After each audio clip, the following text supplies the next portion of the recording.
throttle up. Every roger, go for deploy. Thanks to you and to everybody in the shuttle program. The crew is go for launch. Roger, nice to be in orbit. We have followed in their footsteps to get us where we are today.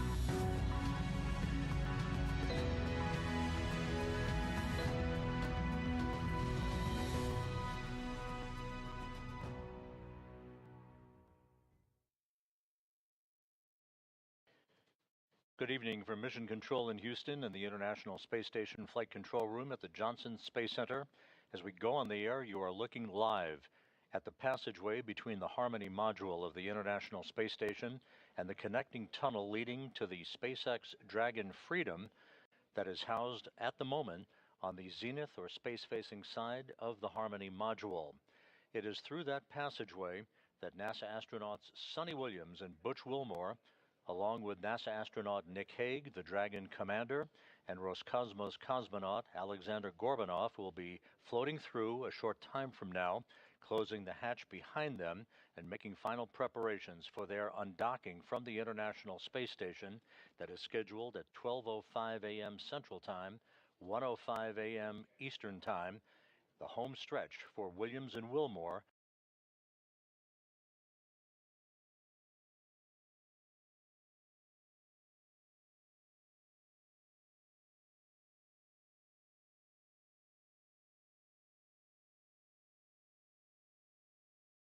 Being launched, June Boeing space propulsion system issues resulted in a decision by NASA to bring Williams and Wilmore home on the SpaceX Dragon Freedom spacecraft. Crew-9, that meaning Hague and Gorbunov, launched with 2 empty seats aboard Freedom back in late September, clearing the way for Williams and Wilmore to join them on the ride home, the beginning of which will occur just about 2 hours and 12 minutes from now, with the undocking of Freedom from that space-facing port on the Harmony module.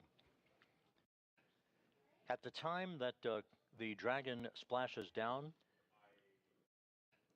in the Gulf of America off the Gulf Coast late Tuesday afternoon, Williams and Wilmore will have spent 286 days in space, 285 of which aboard the International Space Station. They will have completed 4,576 orbits of the Earth in a mission spanning 121.3 million statute miles. Hague and Gorbunov's, their mission duration, 171 days, 170 days of which aboard the International Space Station.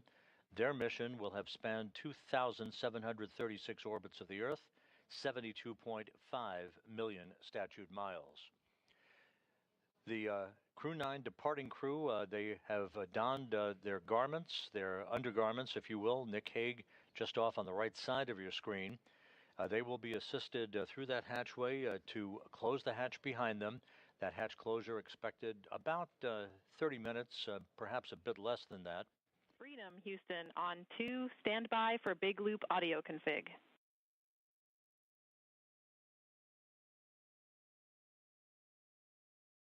Copies, and I'll need 2 minutes before I can do a comm check. We copy.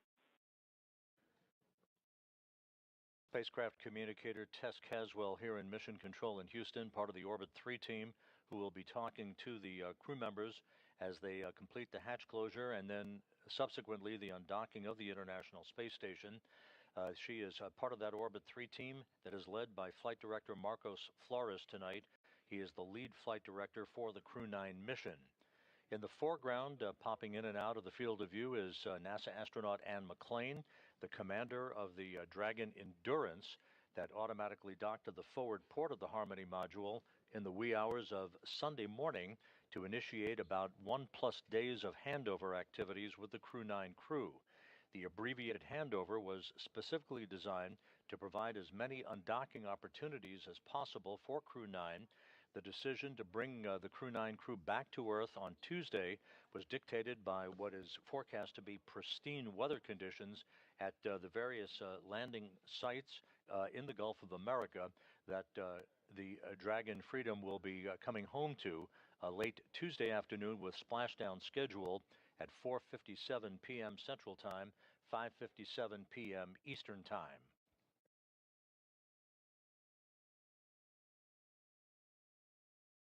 Nick Hague, the commander of the Dragon Freedom, floating through the hatchway.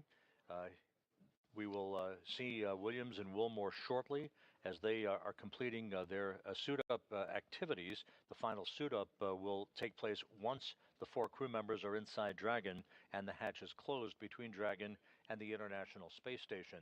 The station hatch on that side of the docking interface will be closed after the Dragon hatch is closed. Wilmore and Williams have performed informal suit and seat fit checks on orbit using 2 spare suits on the International Space Station. The SpaceX team supported this effort and gathered data to make an informed decision on the suits that they would wear on the ride home and the seat sizing.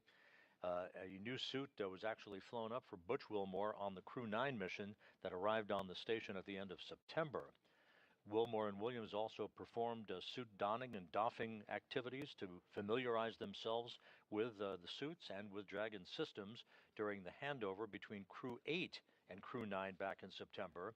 And this is not a new activity for Williams and Wilmore. They actually were aboard in those suits during a port relocation that transferred the Freedom spacecraft, the Dragon Freedom, from the forward port of Harmony to the zenith port of Harmony back in November.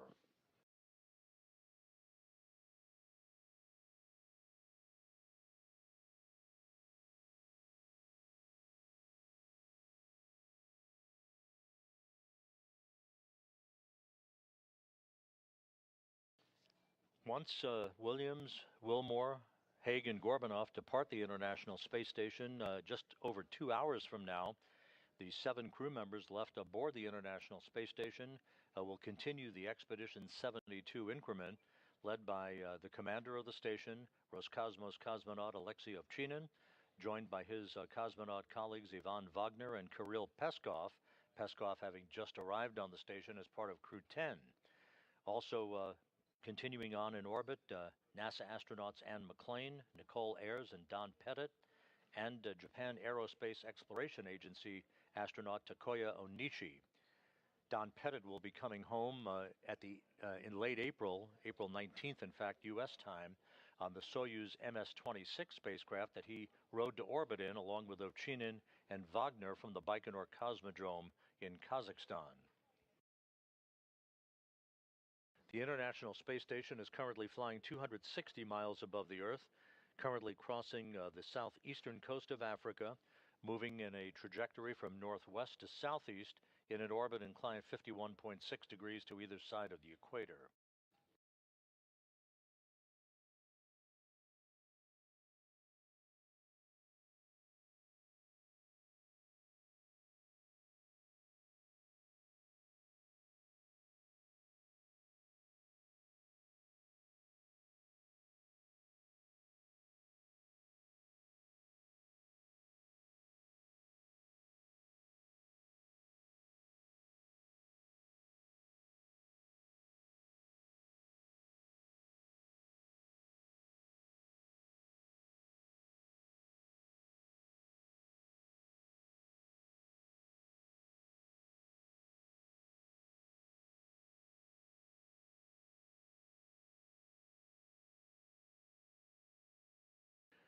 At the SpaceX Mission Control Room in Hawthorne, California, the SpaceX flight controllers are reporting that all of Freedom's systems are in excellent shape. Nick Hague there, as you see on your screen, stowing some last-minute items aboard the Dragon spacecraft that he is commanding from undocking through splashdown. The weather has been monitored for the splashdown sites in the Gulf of America throughout the day. The reports continue to be that the weather is forecast to be excellent for Dragon's homecoming on Tuesday afternoon.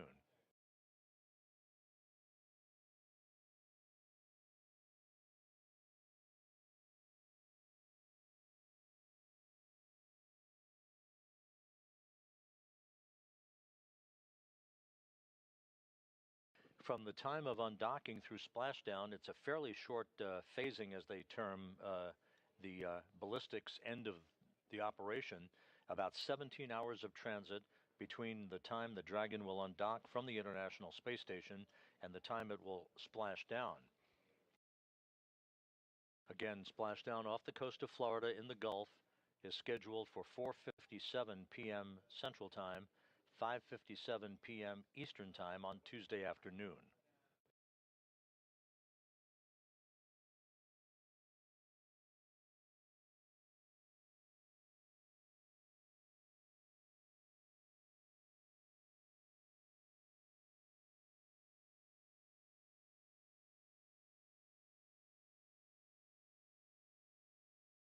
We should be seeing Suni Williams and Butch Wilmore shortly.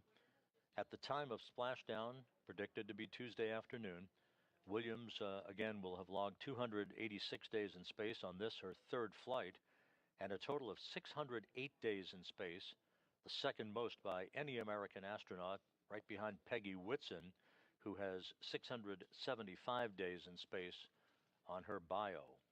Butch Wilmore, with his 286 days in space at the time of splashdown tomorrow on this, his third flight, will have logged 464 days in space.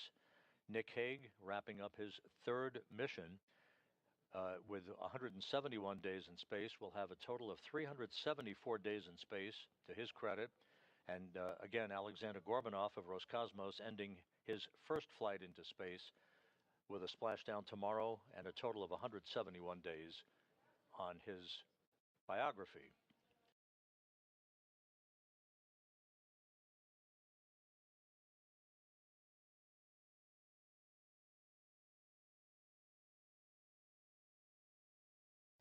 We are moving into a brief handover between satellites on the tracking and data relay satellite system. There you see a view of us here in Mission Control in Houston.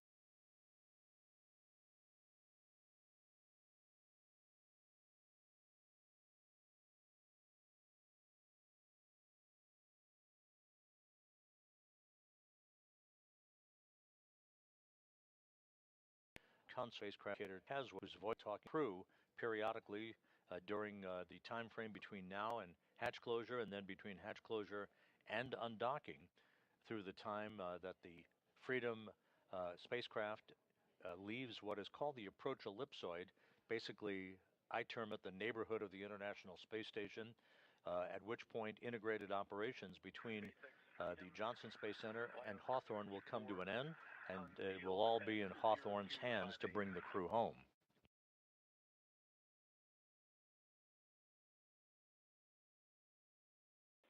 SpaceX copies LIO unsealed at 0258 Zulu. Continue with IMV duct teardown and hatch closure.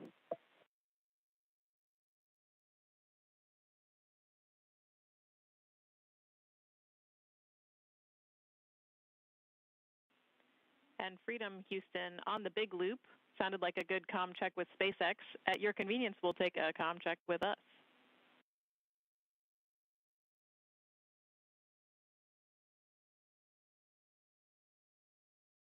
Houston, Freedom's got you loud and clear. Copy.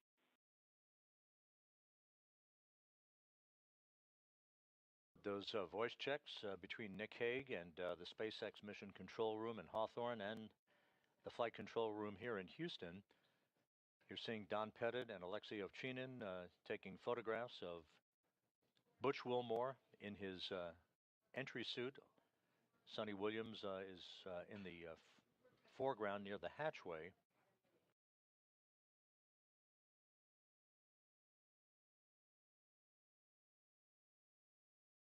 Once again, there are two SpaceX Dragons at the International Space Station. The one that the crew-9 crew will be departing in a couple of hours from now is on the zenith or space-facing port of the Harmony module. The newly arrived crew-10 crew docked early Sunday morning to the forward port of Harmony in their Dragon Endurance.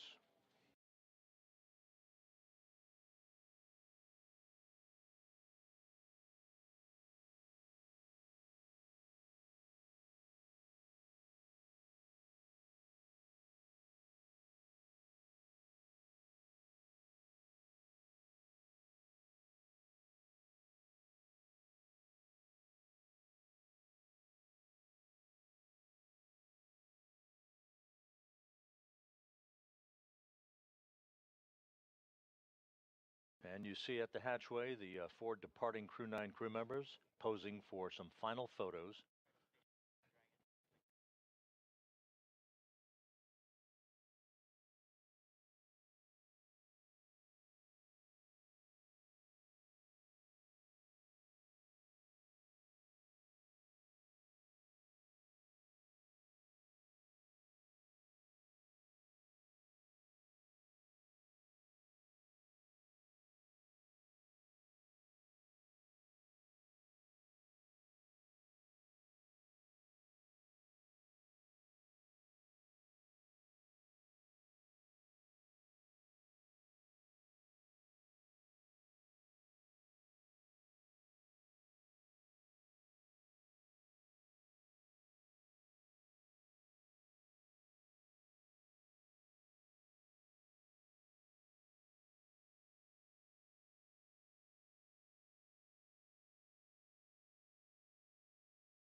Final handshakes and hugs between the departing crew-9 crew members and the crew members who will remain on board the International Space Station, maintaining a continuous human presence on the orbital laboratory that began on November 2nd, 2000.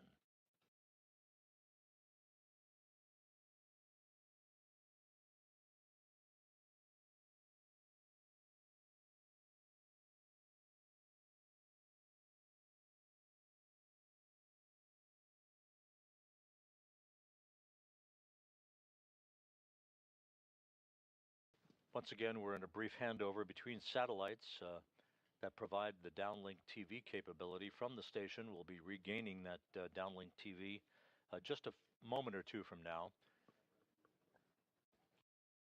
You saw the crew-9, two of the crew-9 crew members, Suni Williams and Butch Wilmore, already in their entry suits. Nick Hague and Aleksandr Gorbunov will don their suits once inside Dragon. Hague and Gorbunov flew up to the International Space Station back on September 28th. So they're wrapping up a mission almost 6 months in duration. Williams and Wilmore, of course, with their extended mission in the home stretch of a 9.5-month flight spanning 121.3 million statute miles.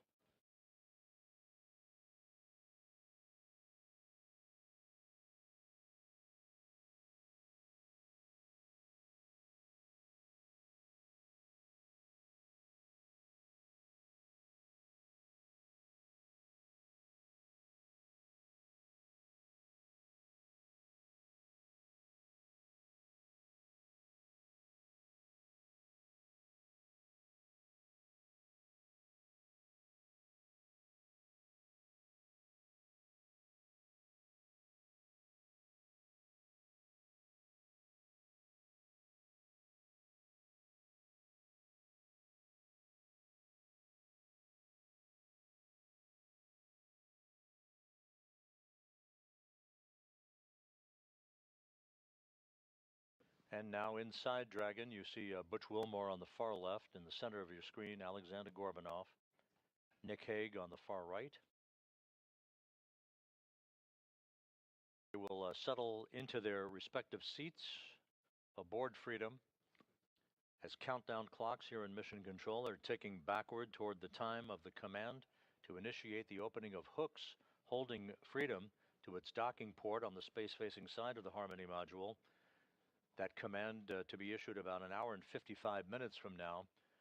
The actual physical separation, what we peg as undocking for the history books, is scheduled at 12:05 a.m. Central, 1:05 a.m. Eastern. SpaceX copies on hatch closure. We'll send a command momentarily to transition the state machine to hatch closed. You can reference your hatch closed event details for a few actions and then complete suit donning per procedure 4.010.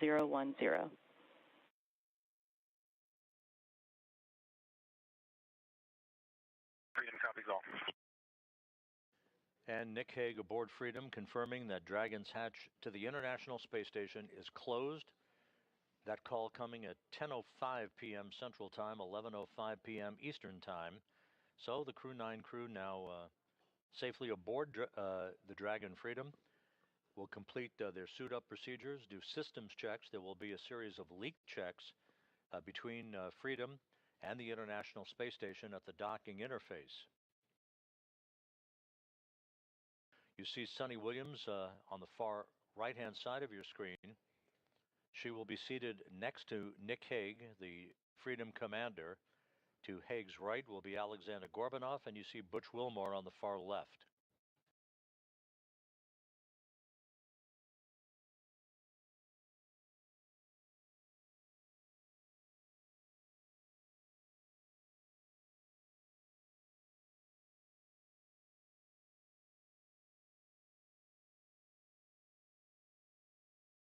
The undocking between Freedom and the International Space Station will take Freedom above and behind the orbital laboratory through a series of what are known as departure burns. Freedom then will swing below the space station on a trajectory for the deorbit burn, a 7-minute, 29-second braking maneuver that is scheduled at 4:11 p.m. Central Time on Tuesday afternoon, 5:11 p.m. Eastern Time. That will slow Dragon down by more than 50 meters per second, allowing it to drop out of orbit for its high-speed entry back into the Earth's atmosphere and a parachute-assisted splashdown off the coast of Florida.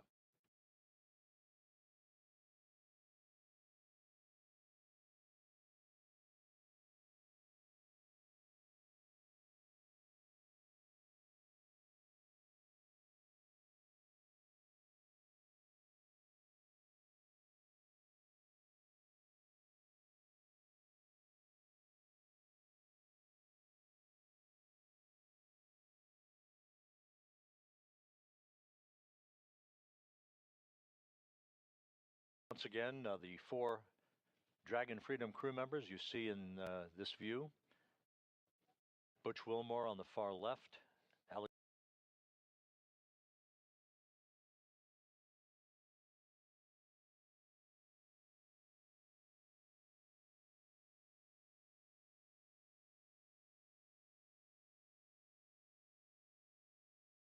Eastern Time. The had closed short now, enabling a series of leak checks to occur to make sure we have an airtight seal before the pressurization of pressurized mating adapter number 2 can begin.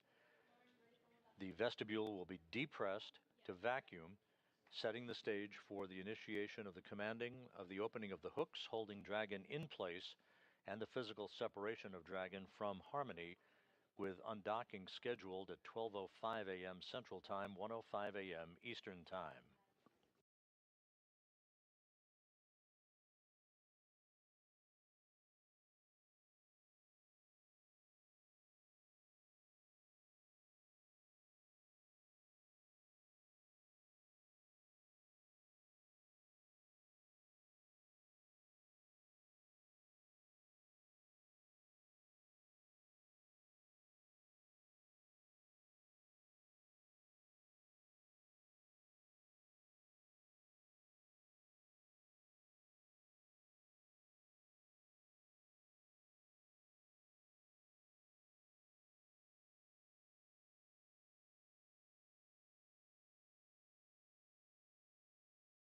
If you're just joining us, you're looking live inside the SpaceX Dragon Freedom. The crew-9 crew all on board. On the far left, Butch Wilmore. On the far right, Suni Williams, who launched back on June 5th aboard a Boeing Starliner spacecraft, returning on Tuesday aboard the Dragon Freedom to complete what will be 286 days in space, 285 of which will have been spent on the International Space Station. Just to put their long-duration mission into context, it is not the longest mission in the history of U.S. spaceflight, the longest single mission. That distinction belongs to NASA's Frank Rubio, who had his mission extended due to a coolant leak on the Soyuz spacecraft that he was launched on from the Baikonur Cosmodrome in Kazakhstan. A replacement Soyuz was launched by Roscosmos. Rubio came home subsequent to that with a total of 371 days in space. Behind him, Mark Vande Hei, NASA astronaut, logged 355 days in space. Scott Kelly, 340. Christina Cook, 328. And Peggy Whitson, 289.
On the far left of your screen, a good view of Dragon with its open nose cap. That nose cone will be closed following Tuesday's deorbit burn as part of the pre-entry procedures. Once again, moving into a quick handover here between satellites on our tracking and data relay satellite system. The Dragon crew all on board. The hatch is closed between Dragon and the International Space Station. The station hatch will be closed a short time from now, and leak checks at the docking interface between the two spacecraft will begin to make sure we have an airtight seal before the small passageway or vestibule, known as pressurized mating adapter number 2, will be ready for depressurization down to vacuum, and the subsequent undocking of Dragon from Harmony's space-facing port about an hour and 47 minutes from now.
Looking once again inside Dragon, Butch Wilmore on the left.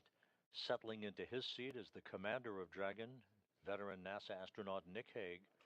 On the far right of your screen, Suni Williams. Roscosmos cosmonaut Aleksandr Gorbunov is completing a few adjustments to items with his seat. He will don his entry suit just a few moments from now, and all 4 crew members will be positioned, ready for undocking and the beginning of a 17-hour trip back to Earth and a conclusion to this mission.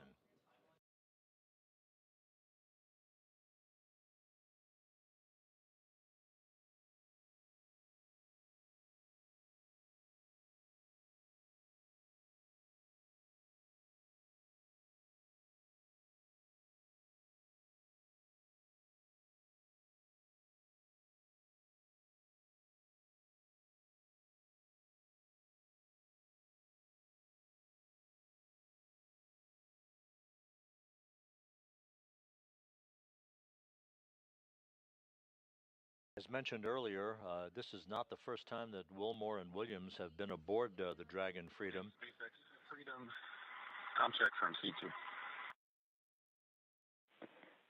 C2 SpaceX, we have you loud and clear. Help me. It's the same.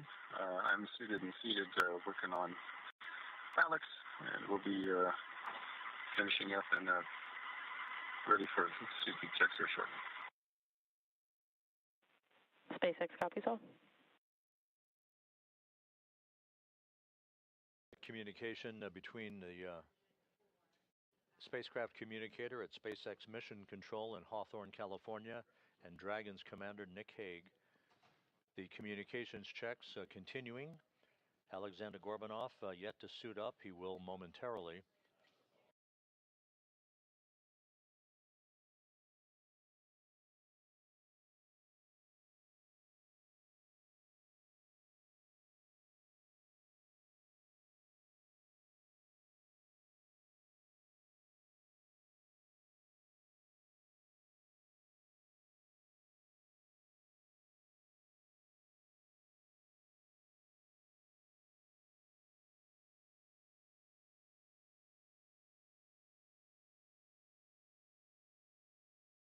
As mentioned earlier, Williams and Wilmore, not strangers to the Dragon Freedom. They have practiced suit-up procedures over the course of the past few months and took a ride aboard Freedom for a few minutes back on November 3rd when the spacecraft undocked from the forward port of the Harmony module and relocated to the zenith or space-facing port of the Harmony module. Slightly longer trip for Williams and Wilmore today, a 17-hour journey that will take them to a splashdown off the coast of Florida on Tuesday afternoon at 4:57 p.m. Central Time, 5:57 p.m. Eastern Time.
Just to recap, the 4 crew members who are coming home tomorrow aboard the SpaceX Dragon Freedom are all inside Freedom. 3 of the crew members suited up and strapped into their seats. Aleksandr Gorbunov is completing some preparations before he dons his entry suit. The hatch between Freedom and the International Space Station was closed at 10:05 p.m. Central Time, 11:05 p.m. Eastern Time. We are awaiting the closing of the hatch between the International Space Station on that side of the docking interface to permit leak checks to begin and ensure that we have an airtight seal before the vestibule or passageway is depressurized prior to undocking. The Dragon crew members will also undergo leak checks to their suits and further communications checks prior to the undocking itself, which is scheduled about an hour and 41 minutes from now at 12:05 a.m. Central Time, 1:05 a.m. Eastern.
So as we stand by for confirmation that the station hatch is closed on that side of the docking interface, that activity to be supervised by Ann McClain, the NASA astronaut and commander of the Dragon Endurance that just arrived at the International Space Station, kicking off a handover period of just over a day between the 2 crews, an abbreviated handover compared to others that have preceded it, that designed to provide this opportunity for undocking, thus maximizing the best weather conditions that were forecast for this coming week, over the next few days. This is our best shot with pristine weather off the coast of Florida to bring the crew-9 crew home.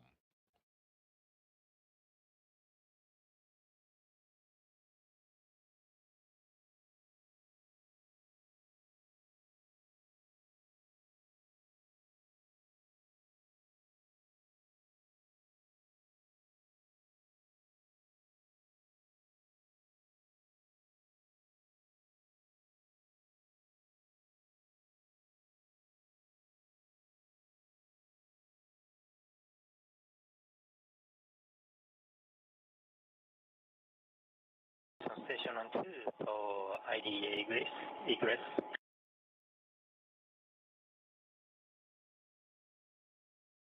Go ahead on 2. We are in step 5.2 and we found some pieces of dust around the hatch seal area, so we are going to clean them with cotton tape. Copy and concur with the plan. Japan Aerospace Exploration. Japan Aerospace Exploration Agency astronaut Takuya Onishi newly arrived on the station as part of Crew 10, noticing a few flecks of dust along the hatch seals, so he will clean those off. We want to make sure that there's no foreign object debris at that hatch seal that could compromise the integrity of an airtight seal between pressurized mating adapter number 2 and the interface with the Dragon Freedom.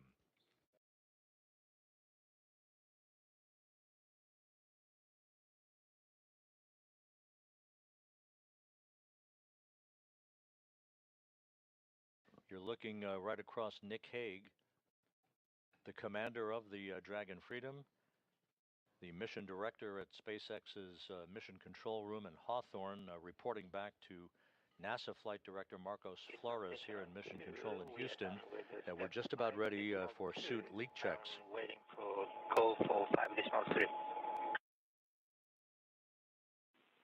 Talk, you are go for step 5.3.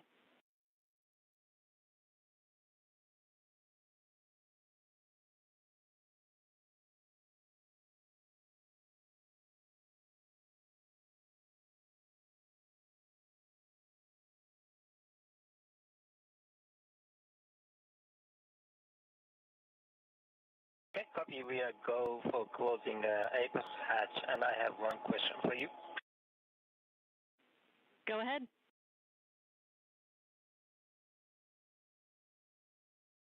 Another view of the crew aboard Dragon Freedom looking... There is one SpaceX bag. It's labeled as unarmed PFD. The bag number is 153. In its carabiner attached to one of the bungees in PMA3. Can we just leave it as it is? Checking.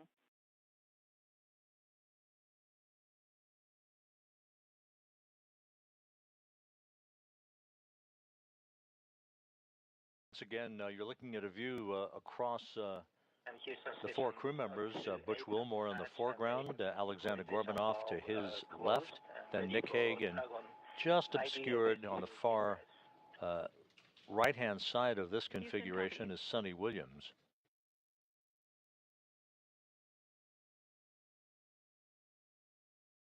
Freedom on the big loop, section 5 complete. We've got everybody suited with successful intercom checks. SpaceX copies on successful intercom checks. Continue to section 6.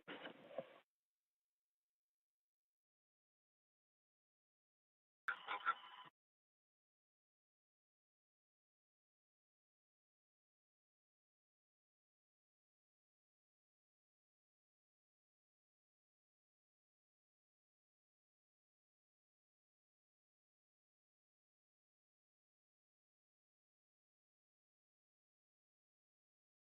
And in preparation of the leak checks of the 4 suits by the crew-9 crew members, Butch Wilmore and the others putting their hands in their gloves. Those will be securely zipped in place before the leak checks will begin.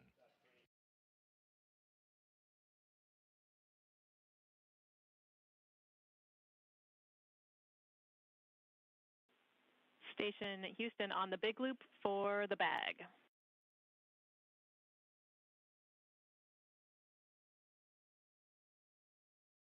Go ahead on 2. We would like you to remove that bag from PMA3 temp stow in node 2, and we will find a permanent home for it after the undock. Okay, we'll temp stow it in node 2.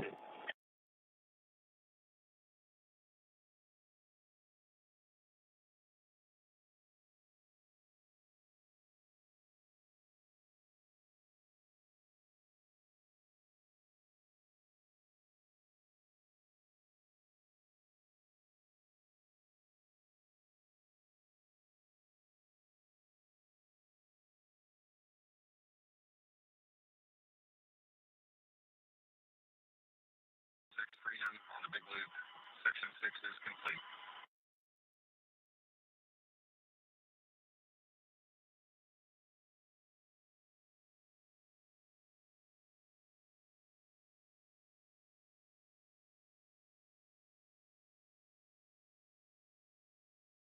SpaceX copies completion of 4.010.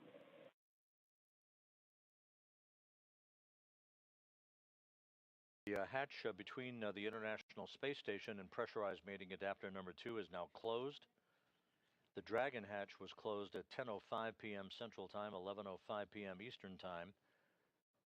Just about 2 minutes ago at 10:26 Central, 11:26 p.m. Eastern, the station hatch also closed, and that sets the stage for the vestibule depressurization and final leak checks at the docking interface.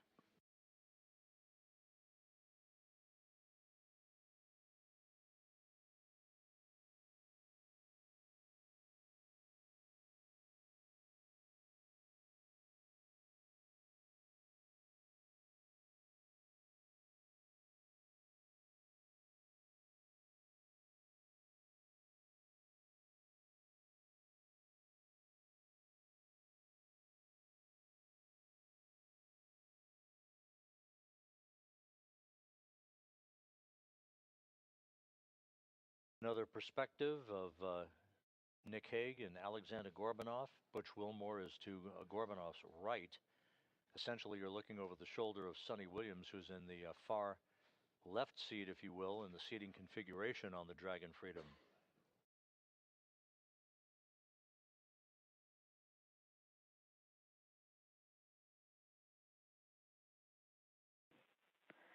Freedom SpaceX on the big loop. You have a go for procedure 4.011.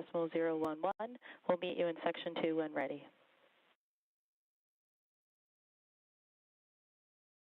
Freedom copies, go for 4.011, see the tip, and we'll press through section 1. Check in with you in section 2.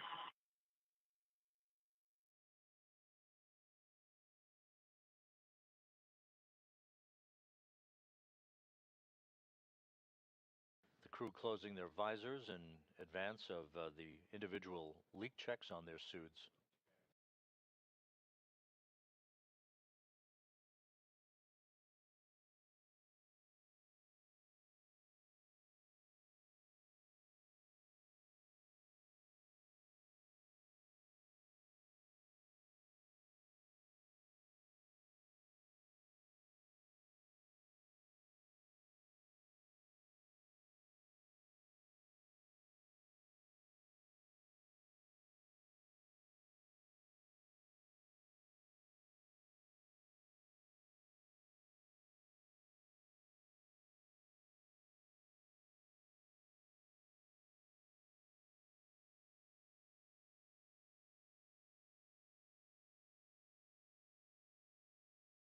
Station Houston on the big loop for Ann prior to hatch close.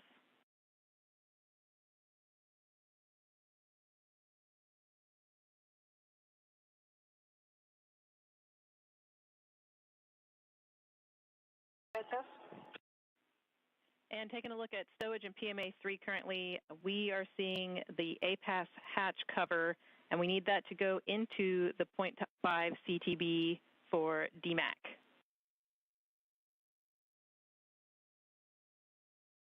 We will put the hatch cover into the half CTB. Thank you. That conversation between Capcom Tess Caswell here in Mission Control and Ann McLean in your field of view, the Dragon Endurance Commander. We're ready to pressurize. As she checks the integrity of the hatch interface on the station side, the station hatch is closed. That's the androgynous docking adapter hatch. One more hatch has to be closed. That's the one between Harmony and the vestibule to International Docking Adapter 2. Meanwhile, leak checks now are beginning on the 4 suits of the Dragon crew-9 passengers aboard the Dragon Freedom.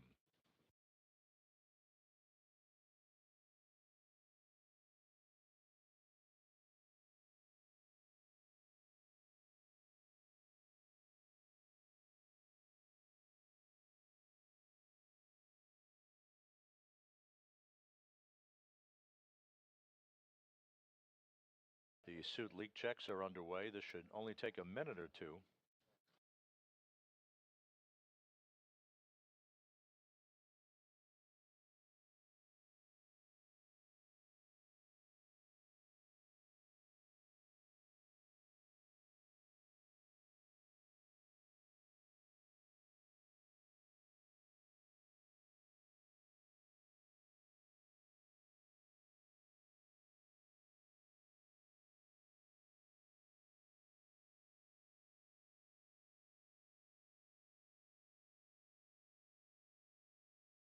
Houston Station on 2, checking for step 7.4.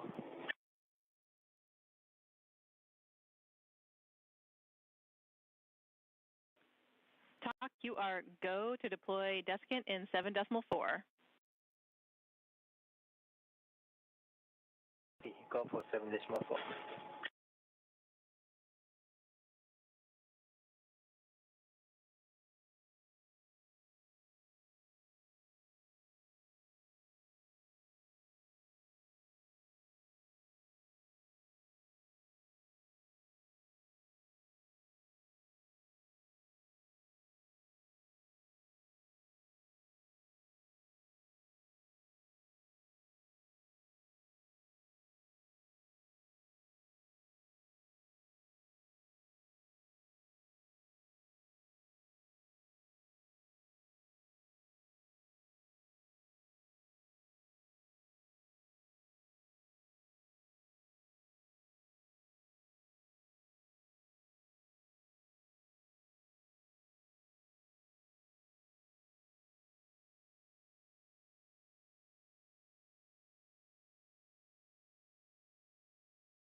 It's Freedom.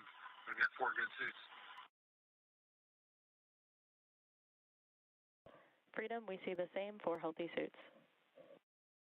And that call by Dragon Commander Nick Hague, confirming that all 4 suits of the departing Freedom crew members have checked out, good leak checks on the suits, good integrity on those suits. So we now have set the stage for the undocking of the Dragon Freedom and the crew-9 crew members just about 1 hour and 24 minutes from now. Just to recap, Suni Williams and Butch Wilmore accompanying Commander Nick Hague and Roscosmos cosmonaut Aleksandr Gorbunov for the ride downhill and a splashdown off the coast of Florida on Tuesday afternoon.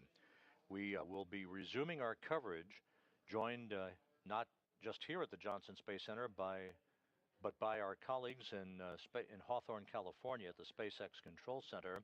We will be back on the air just over an hour from now at 11:45 p.m. Central Time, 12:45 a.m. Eastern Time for the undocking of the Dragon Freedom and the crew-9 crew from the International Space Station.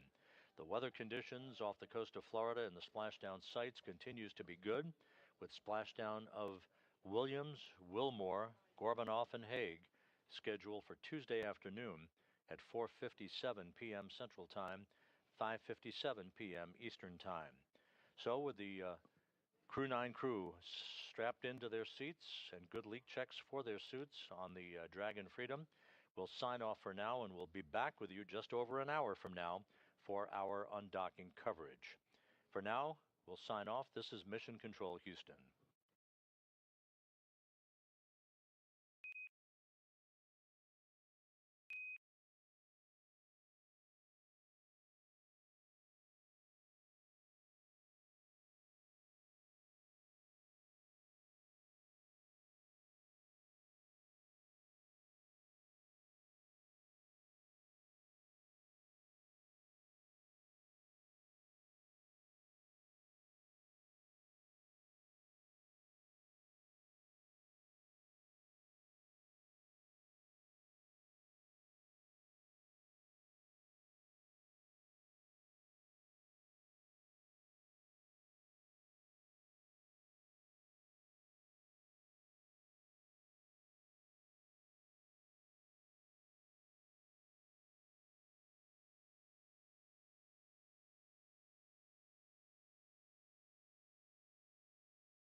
It's March 17th, and we're joining you today from SpaceX in Hawthorne, California.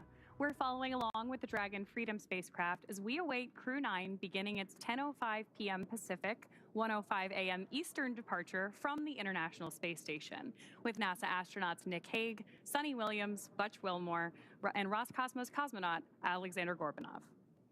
I'm Veronica Foreman, a senior sales manager here at SpaceX. And I'm Sandra Jones with NASA Public Affairs and Communications. It is so great to be back here. It is really great to have you back, Sandra. And of course, thank you to everyone tuning in to watch live coverage of Dragon completing its 9th crew rotation mission to the space station through NASA's Commercial Crew Program. Crew 10 arrived on station on Sunday, March 16th at 12:04 a.m. Eastern. That's March 15th for those of us here in the Pacific time zone. And they will be taking over for Crew 9, who are now headed home. That's right, and Crew 10 did launch just a few days ago on March 14th with NASA astronauts Anne McClain, Nicole Ayers, JAXA or Japan Aerospace Exploration Agency astronaut Takuya Onishi, and Roscosmos cosmonaut Kirill Peskov. They've spent a couple days in space, with those days docked to the International Space Station being what we call a handover period, where they learn to live and work on station from the crew that's about to leave. Now, the returning Crew 9 members today are NASA astronauts Nick Hague, Suni Williams, Butch Wilmore, and Roscosmos cosmonaut Aleksandr Gorbunov, which you see on your screen right there. Suni and Butch spent 285 days on the International Space Station, where they conducted over 4,500 orbits and traveled more than 121 million statute miles. Nick and Aleksandr spent 170 days on the International Space Station, conducting over 2,700 orbits and traveling more than 72 million statute miles. The crew is currently suited, and the Dragon and station hatches are both sealed in preparation for Dragon's departure. Once Dragon departs the station, the crew's flight home is expected to last just around 17 hours. Shortly after separation, Dragon will use its Draco thrusters to move away from the station in a series of carefully choreographed maneuvers, also called departure burns, to increase the distance between the spacecraft and the space station. Dragon will also execute a phasing burn to lower its orbit and line the spacecraft up with its landing location. Following phasing, Dragon will complete deorbit, re-entry, and splashdown. During the deorbit sequence, several events occur, including trunk separation, closure of the nose cone, a deorbit burn, deployment of the drogue and main parachutes, and finally splashdown. Dragon is targeted to splash down off the coast of Florida on Tuesday, March 18th at approximately 2:57 p.m. Pacific, 5:57 p.m. Eastern, where it will be picked up by the SpaceX recovery vessel Megan, and our recovery teams will help to egress or exit the crew from the Dragon spacecraft. And today on board the International Space Station is the Expedition 72 crew, being led by the current space station commander, Aleksandr Gorbunov of Roscosmos. Last week, NASA astronaut Suni Williams handed over command of the space station to him ahead of her upcoming departure today. Also on board space station is NASA astronaut Don Pettit, as well as cosmonauts Aleksandr Gorbunov, Yvonne Wagner, and of course, the recently arrived Crew 10 astronauts. Now, just like its approach to the International Space Station, Dragon's departure and deorbit is designed to be fully autonomous, requiring no action from the crew on board. NASA astronaut Anne McClain helped the crew. Freedom SpaceX on the Big Loop. Final reconfigurations for undock complete and nominal. Houston and Hawthorne teams have pulled go for undock sequence start at 0500 Zulu. I'm looking for you to confirm visors down and crew are ready for undock and departure at the planned time.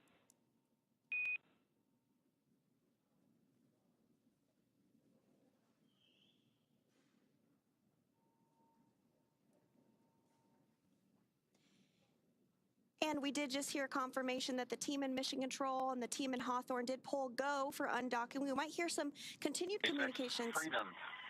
Visors are down, and we are go for undocking at the planned time. SpaceX copies. Crew are configured for undock. And so that was the voice of NASA astronaut Nick Hague, who is the commander of Dragon, giving the confirmation that they heard the go. So good news, we are continuing to progress down the timeline today for an undocking at 10:05 p.m. Pacific time here in Hawthorne. Now, Mission Control in both Houston and Hawthorne will be backing them up today as we step through undocking. And speaking of Mission Control Houston, let's go over to the voice of NASA, Rob Navius at the Johnson Johnson Space Center in Houston to talk a bit about how the station crew have been preparing to send the crew home and what we can expect from here until Dragon departs station. Rob? Well, thank you, Sandra. It's been a busy morning so far. About 2 hours ago, the 4 departing Crew-9 crew members did gather in the Harmony module right at the passageway through International Docking Adapter number 2, which connects Harmony with the Dragon Freedom. They had a final opportunity to say goodbye to one another, a final opportunity for the remaining crew members on the station, members of the Expedition 72 crew, to take photographs. As you see there, Suni Williams and Butch Wilmore were already suited up in their SpaceX entry suits. Once that was completed and the crew floated back into freedom, Nick Hague and Aleksandr Gorbunov also suited up. Now, just for the statistic freaks out there, we can tell you that Williams and Wilmore, whose mission, of course, was extended, they launched back on June 5th aboard the Boeing Starliner spacecraft. Last August, NASA decided to bring them home on the Dragon Freedom spacecraft with Crew-9. They will come home with a splashdown on Tuesday afternoon with 286 days in space, a mission encompassing 4,576 orbits of the Earth and 121.3 million miles. But just to put it into context, not the longest single space flights in U.S. history. That distinction belongs to Frank Rubio, who remained on the station for 371 days when his Soyuz spacecraft experienced a coolant leak. He's followed on the list by Mark Vande Hei with 355 days, Scott Kelly with 340, Christina Cook with 328, and Peggy Whitson with 289 days in space. So although Williams and Wilmore have in fact had an extended mission, it's not a record-breaking mission. As we stand by for the final procedures to be encompassed here in Mission Control, you're looking at Flight Director Marcos Flores, who is the lead Crew-9 flight director here. To his right is Spacecraft Communicator Tess Caswell, who will be talking directly to the crew during the undocking phase and during the time that Dragon moves toward the approach ellipsoid, that mythical line in the sand where we complete integrated operations and turn over everything to the folks in Hawthorne to bring Crew-9 home for its splashdown in the Gulf of America on Tuesday afternoon. With that, we'll turn it back to you guys in Hawthorne and stand by for undocking. Thanks so much, Rob. Thanks so much, Rob. So as you mentioned, we are standing by for separation, which is set to take place here in a little bit more than 10 minutes. We are tracking a 10:05 p.m. Pacific time, 1:05 a.m. Eastern time departure from the space station. And as we mentioned earlier, just like during its approach to the International Space Station, Dragon's departure and deorbit is designed to be fully autonomous, requiring no action from the crew on board. Departure is typically faster and a little bit easier since the crew won't have to stop at any waypoints like we see when a spacecraft arrives to the space station. Once the undocking sequence is complete, Dragon will use its Draco thrusters to move away from the station in a series of 4 departure burns, which are carefully strategized maneuvers that increase the distance between the spacecraft and the space station. From there, a phasing burn will place Dragon on a trajectory to align it with the splashdown site. At the moment, the crew is suited up as they are during what we call dynamic phases of flight. And we did hear a call out a short time ago for the crew to go ahead and put their visors down ahead of the actual undocking itself. Before they depart the International Space Station, let's take a quick moment to get to know the crew we're bringing home tomorrow for the splashdown rather. U.S. Space Force Colonel Nick Hague is your Crew-9 commander. He was selected by NASA as an astronaut in 2013, and this was his second space flight to the International Space Station and third launch overall. He's spent 171 days in space with Crew-9 and has a career total of 374 days in space. During his mission, he completed a spacewalk with astronaut Suni Williams. That was his 4th spacewalk, earning him a career total of 25 hours, 56 minutes of spacewalking time. Before Crew-9, Hague previously served as a crew member of of Expedition 59 and 60 back in 2019. He flew with Alexei Ovchinin and NASA's Christina Koch, so this is actually his second time sharing the space station with Ovchinin. The Kansas native is a test pilot and distinguished graduate of the United States Air Force Academy. Nick spent 5 months in Iraq in support of Operation Iraqi Freedom, and he voluntarily transferred from the United States Air Force to the U.S. Space Force in 2021. And he is an active colonel. His wife, Katie, is a retired U.S. Air Force colonel, and they have 2 sons. NASA astronaut Suni Williams is a mission specialist for Crew-9. This was her 3rd visit to the space station.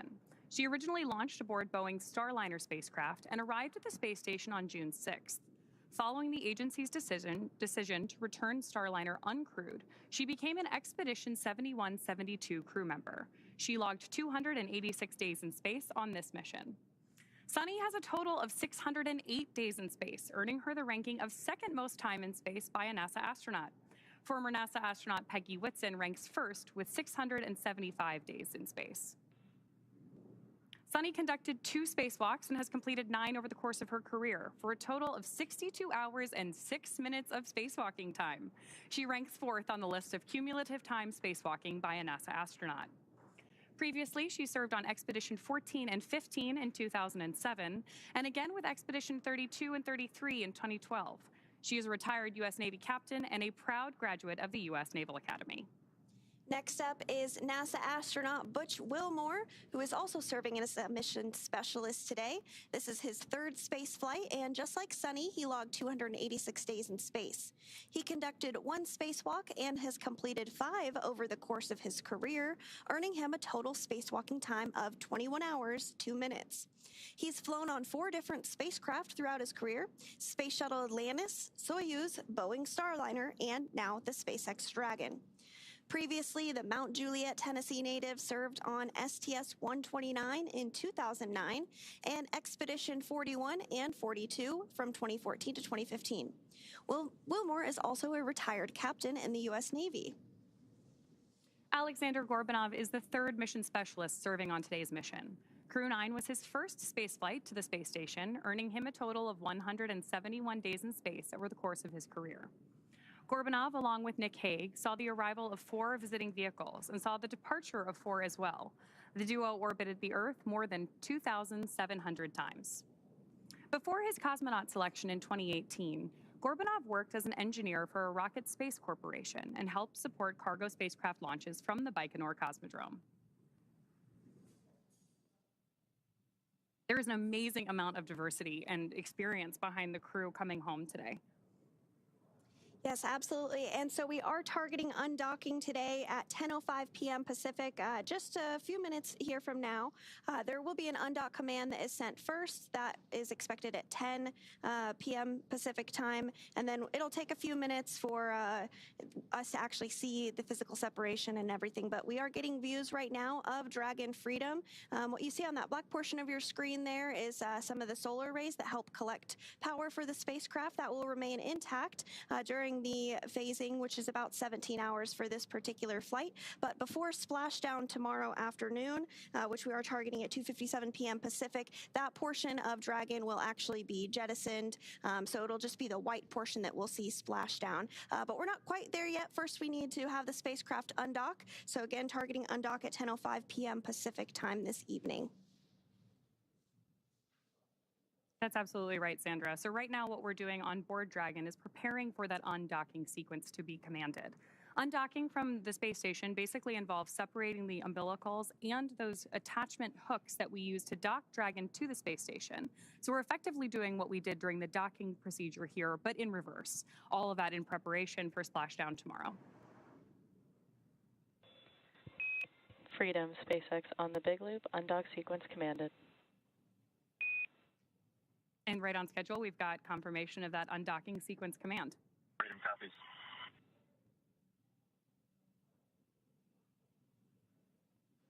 Here in Houston in Mission Control, we are now monitoring the demating of the umbilical. This is the mechanism that provided electrical power to the Dragon Freedom during the time it was docked to the zenith or space-facing port of the Harmony module. Originally, Freedom docked at the forward port of Harmony and then back on November 3rd with Williams, Wilmore, Hague, and Gorbunov on board. Umbilical demate reported to be complete as we stand by for the initiation of the opening of the hooks. 2 gangs of hooks, 12 hooks in all, holding Dragon to the docking port on the zenith side of Harmony. Again, Harmony was the port of call for Freedom initially when it arrived back in September. The forward port itself, it experienced a relocation maneuver with Hague, Gorbunov, Williams, and Wilmore on board back on November 3rd to move from the forward port to the zenith port, a short spin around the block to reposition that spacecraft where it has been mated and docked to the International Space Station since last November. 3.5 minutes away from physical separation.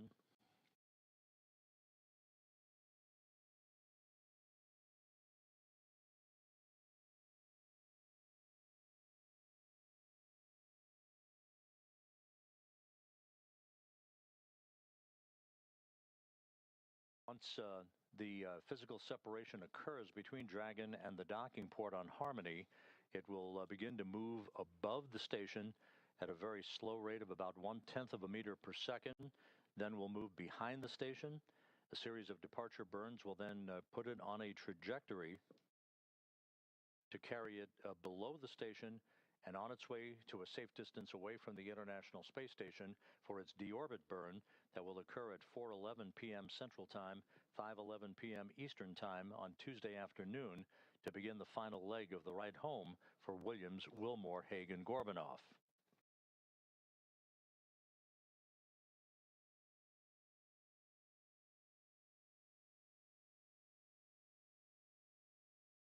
Two and a half minutes to go until physical separation. All systems reported to be in great shape.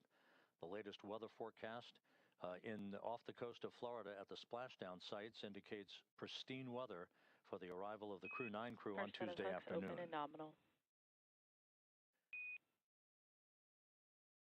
First gang of hooks has opened, standing by for the second. Springs on both sides of the docking interface will push off against one another to initiate that opening rate for Dragon.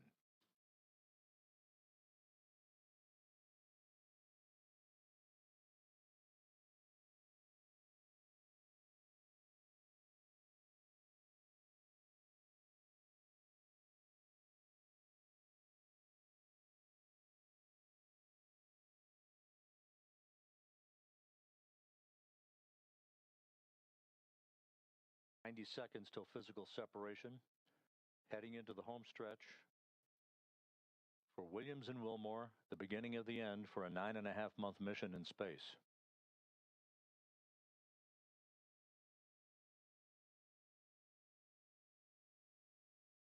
The interface between Dragon and the International Docking Adapter no longer sealed.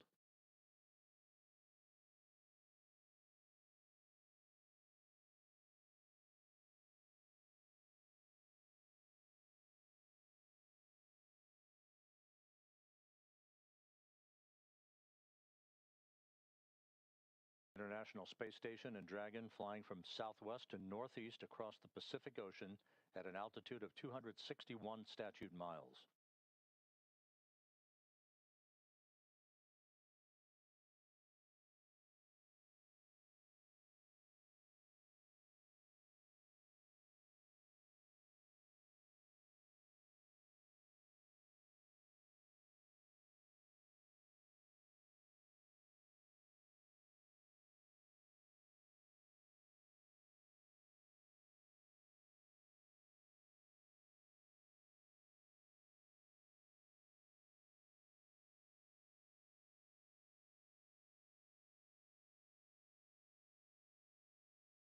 All hooks open. All hooks are open. And undocking confirmed. Freedom is free of its moorings. Suni Williams and Butch Wilmore begin their belated trip home. Separation confirmed.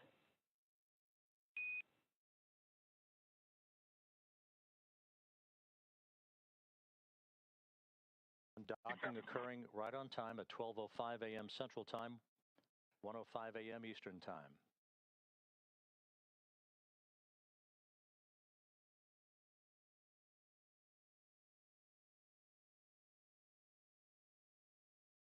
Good motion, good stability on Dragon as it backs away.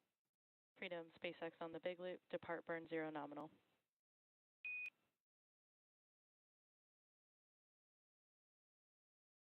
Good opening rate reported by the visiting vehicle officer.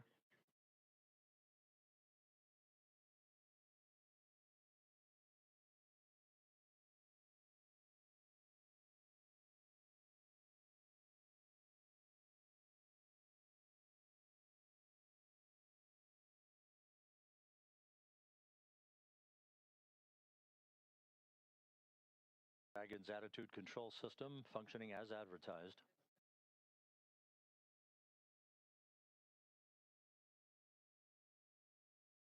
And Freedom on the big loop.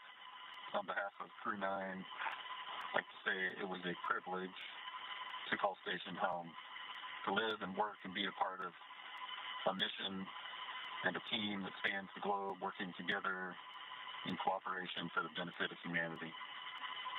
To our colleagues and dear friends who remain on the station, Alex and Vapor Top Grill, we know the station's in great hands.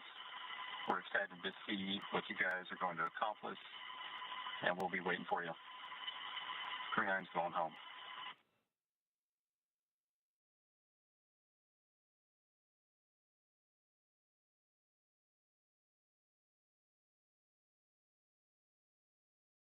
Station on the big loop. Step 2, ISS thrusters are verified enabled. To crew 9, safe journey home. It's been the honor of a lifetime to cross your path up here on Space Station. Your service has been very much appreciated, and we'll miss you, but have a great journey home.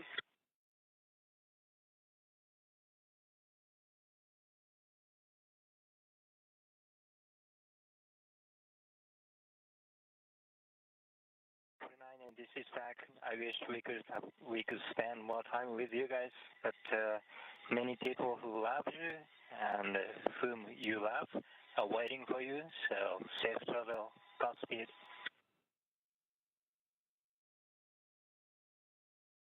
And for crew arrival, we ring a bell in Navy tradition, and for crew 9, I did a baritone salute as you undocked.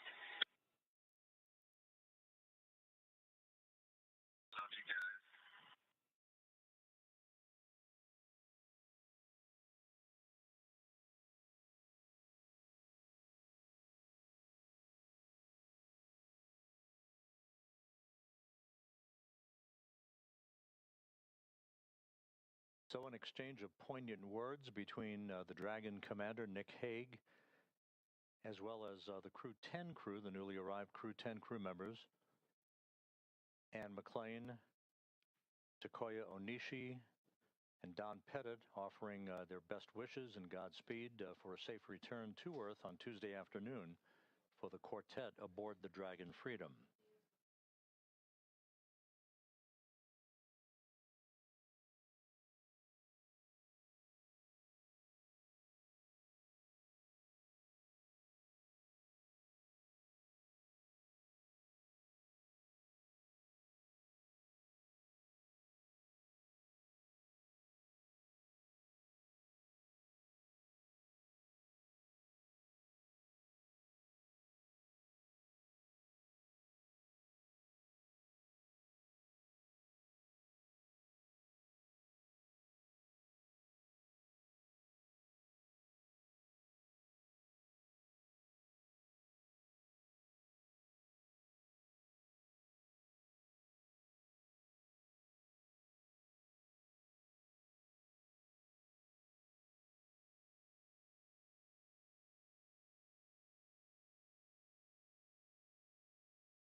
Space station undocking about 12 a.m. time, 1:05 a.m. Eastern time.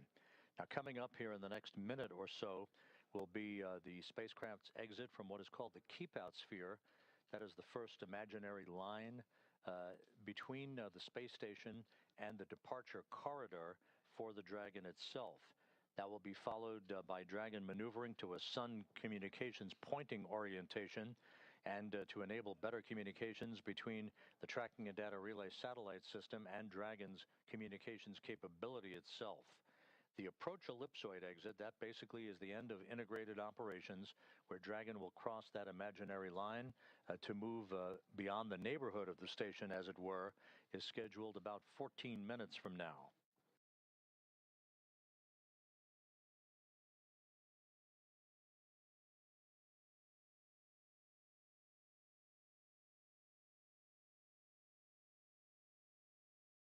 Departure 1 burn now complete, all nominal. Depart burn 1 nominal.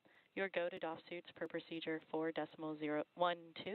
And a final reminder that the big loop will be deactivated following Dragon's exit from the approach ellipsoid. Copy. We did Depart 1 burn, and we are good to DOF suits. That's in work momentarily. We'll expect to go off big loop when we get outside the field, sir. That's a good readback, Freedom. With all the Freedom thrusters operating in perfect fashion, the acknowledgement by the spacecraft communicator in Hawthorne to Commander Nick Hague aboard Freedom that the crew has been given the go-ahead to get out of their entry suits for the time being, get into more comfortable clothing as Dragon continues its traverse away from the International Space Station. This will continue throughout the course of the overnight hours into tomorrow afternoon, a series of pre-programmed maneuvers that will enable Freedom to be in a position for its deorbit burn on Tuesday afternoon. That deorbit burn is scheduled to take place at 4:11 p.m. Central Time, 5:11 p.m. Eastern Time. It'll be a 7-minute, 29-second braking maneuver to enable Dragon to slip out of orbit. Its velocity slowed by 53.2 meters per second, enabling it to begin its high-speed entry back through Earth's atmosphere and a parachute-assisted splashdown off the Gulf of Mexico and the Gulf of America at 4:57 p.m. Central, 5:57 p.m. Eastern Time.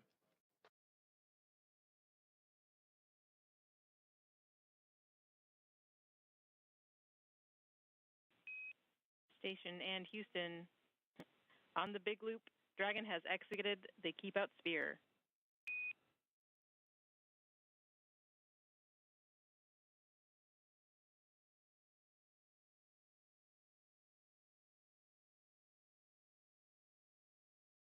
Station copies. Freedom SpaceX on the McLean, big loop. Dragon acknowledging. has exited the approach ellipsoid and is on a 24-hour safe free drift path. Configure comm for Dragon to ground in preparation for big loop deactivation.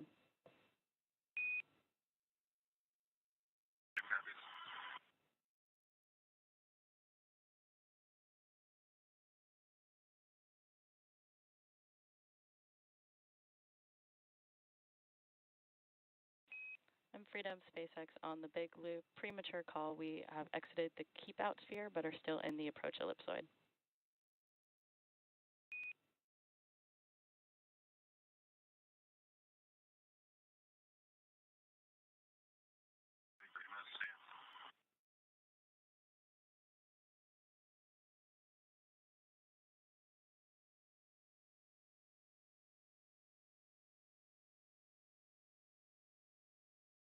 SpaceX Freedom, come check on the hidden light. Freedom, we have you loud and clear. How us?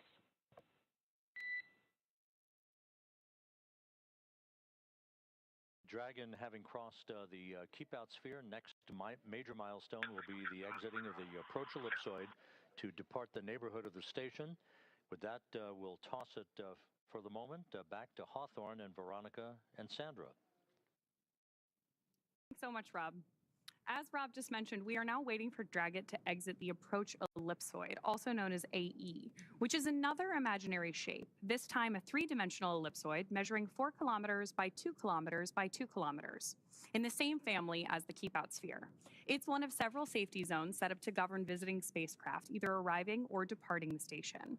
Before moving into the keep-out sphere or the approach ellipsoid, spacecraft have to be configured where they would not cross the imaginary boundary for a set period of time, even if the spacecraft lost all maneuvering.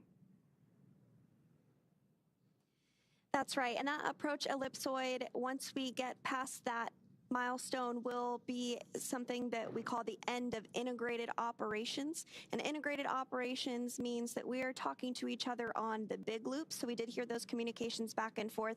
The big loop is essentially not only the crew on the International Space Station, the crew in Dragon, but also both Mission Control Houston and in Hawthorne. Hence the name, the Big Loop, because they're all working together to make sure that they have common communications during some of these dynamic portions of flight. So again, we are standing by for approach ellipsoid exit at 10:24 p.m. Pacific time.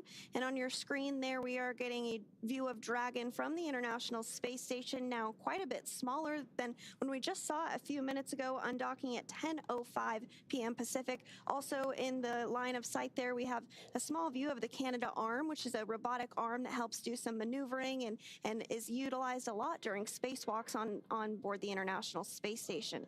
So to recap, the hatches between the International Space Station and Dragon were closed earlier today at 8:05 p.m. Pacific, 11:05 p.m. Eastern. Since then, the crew has settled in and is working to take off their spacesuits for their 17-hour journey back to Earth.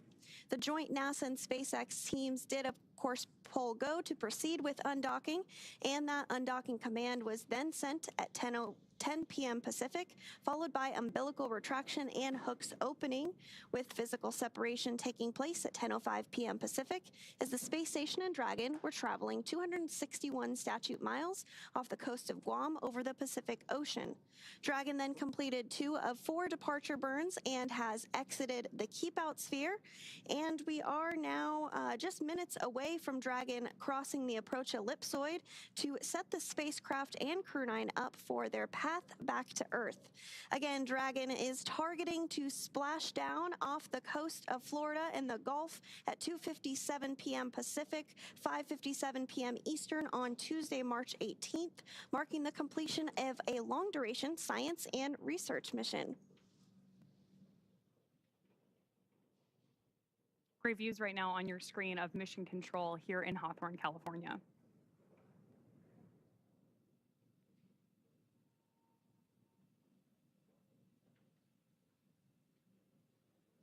It looks like we're starting to get maybe some views there of Dragon as well. These views are being controlled by one of the flight controllers in Mission Control Houston called Cronus, and they help to make sure that the cameras are in position to view not only visiting vehicles that are arriving and departing, but also help to ensure that cameras are in position to get great Earth views, ensure that perhaps if we're flying over a natural disaster like a hurricane or a wildfire, they are ensuring that those great cameras on board the International Space Station are being put to good use to capture all of the science and research that we can aboard the microgravity laboratory. And, you know, fun fact, actually, the International Space Station will be celebrating 25 years of continuous human presence this November. So if you are younger than 25 years old, you have never known a day in your life where there was not a human being living and working aboard the International Space Station. That is so cool to me. It's just this amazing step forward for human exploration in space. And with that, we're going to check back in with Rob Navius at the Johnson Space Center one more time. Go ahead, Rob. Thank you, Sandra. You mentioned that continuous presence on board the International Space Station. We are approaching the point of the approach ellipsoid exit, which will mark the end of integrated operations with the International Space Station and the flight control team here in Houston.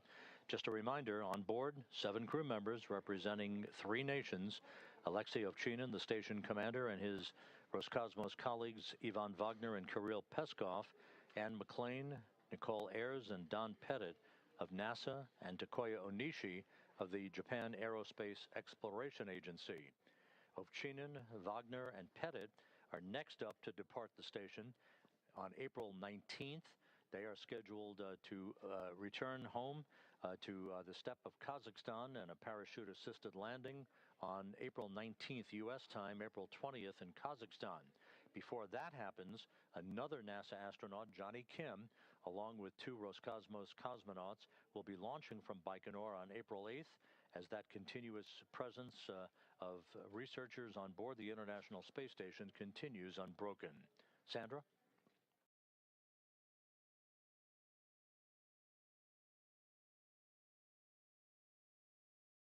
And thank you so much, Rob, for that update. We really appreciate you joining us here as you spent your evening in Mission Control Houston. Again, we are continuing to get these views following Dragon's undocking from the International Space Station at 10:05 p.m. Pacific time. That sets us up for a splashdown tomorrow afternoon at 2:57 p.m. Pacific time off the coast of Florida. And so we did mention that the crew was busy with a lot of science and research investigations during their time on board the International Space Station. That really is the whole point of the International Space Station, is to conduct science and research investigations, eventually leading to longer duration missions to the moon and then onto Mars.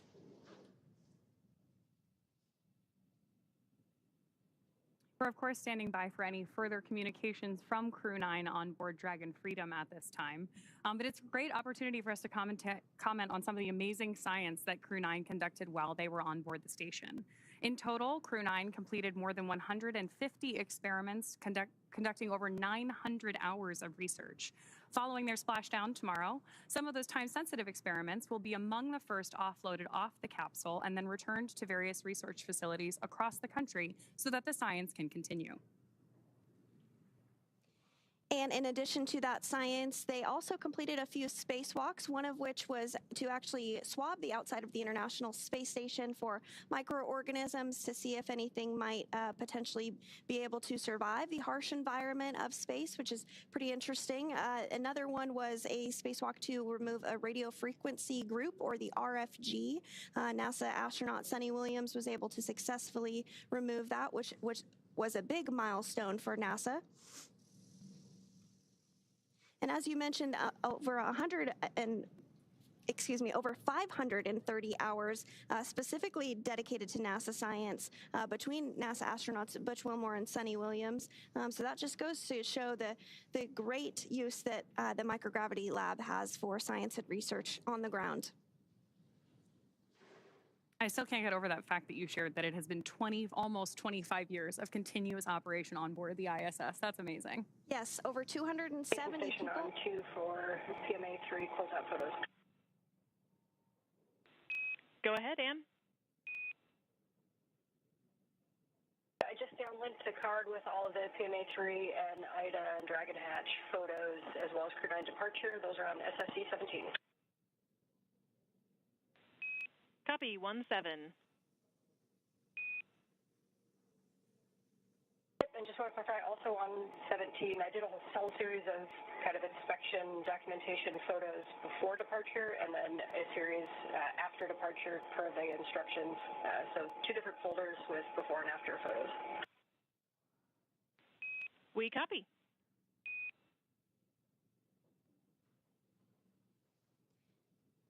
And that was the voice of NASA astronaut Ann McClain, who is still on board the International Space Station, stepping through procedures with the ground to wrap up after undocking, taking some photography of the hatch that the team on the ground will inspect, make sure everything checks out just fine. So we are awaiting the confirmation that Crew Dragon Freedom has exited the approach ellipsoid.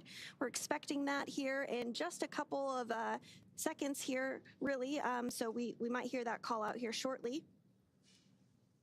And again, if you're just joining us, the approach ellipsoid is a 3-dimensional ellipsoid measuring 4 kilometers by 2 kilometers by 2 kilometers in the same family as the keep-out sphere. One of the key differences with the AE is that vehicles outside of it have to be on what we call a 24-hour safe free drift trajectory, which means that the spacecraft would not cross into the approach ellipsoid for at least 24 hours again, even if it lost all maneuvering.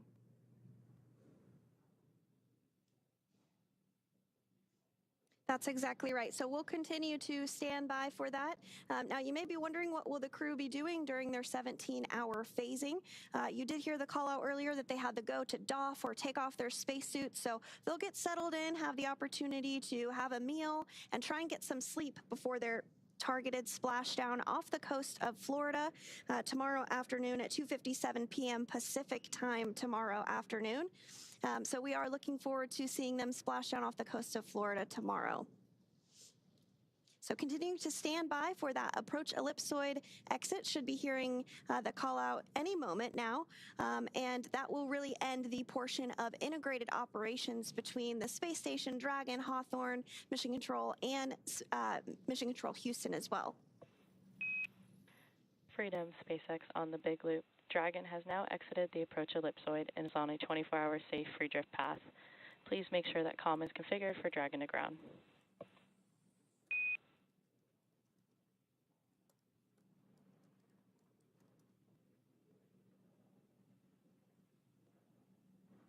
SpaceX Freedom on Dragon to ground.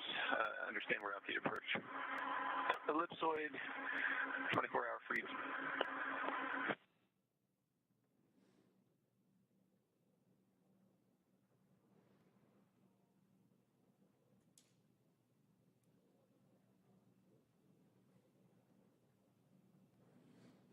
Good confirmations there, both from Mission Control and Dragon.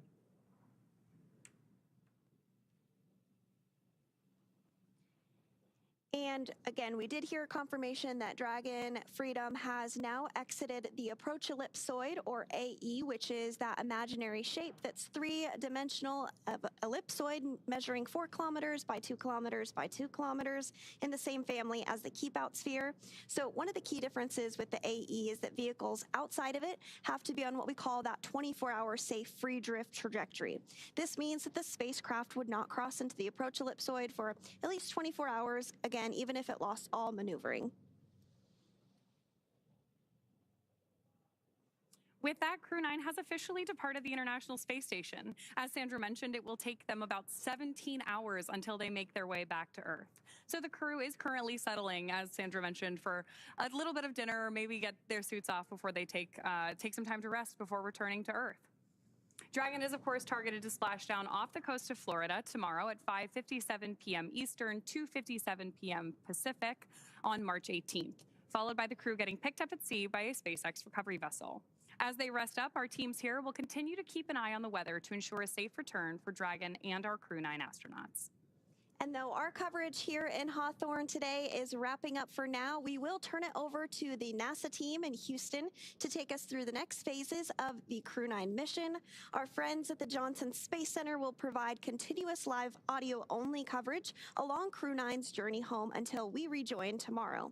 You can find the audio-only link by visiting nasa.gov/live and clicking the mission audio link, or by searching for NASA Mission Audio Live Feed on YouTube at go.nasa.gov/live-ISS. Meanwhile, we'll rejoin you for live visual coverage starting roughly 1 hour prior to splashdown at 1:45 p.m. Pacific. As always, you can find mission updates on X at NASA, at SpaceX, and on the web at nasa.gov. Thanks so much for watching. We'll see you and our Crew-9 astronauts soon.